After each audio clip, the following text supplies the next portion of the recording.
मंत्री धर्मेंद्र प्रधान यांनी स्वतःची नैतिक जबाबदारी म्हणून जो काय देशात प्रकार घडतोय, नीटचा जो काय पेपर लीक होतोय आणि हे एकदा नाही घडले, हे देशात बऱ्याचदा घडत आलंय, ही जबाबदारी त्यांनी स्वीकारावी, राजीनामा द्यावा।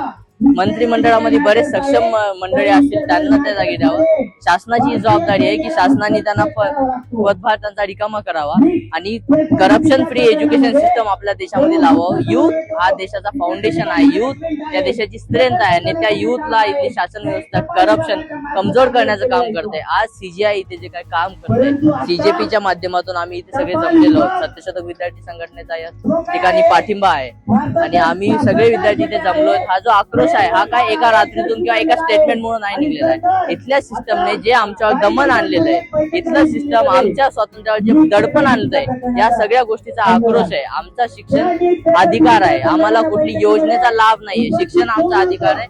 त्याच्यामध्ये विश्वासार्हता, पारदर्शकता जपणं ही इथल्या शासन व्यवस्थेची, इथल्या शिक्षण व्यवस्थेची जबाबदारी आहे आणि या सगळ्या गोष्टीला लक्षात घेता केंद्रीय शिक्षण मंत्र्यांनी राजीनामा दिला पाहिजे।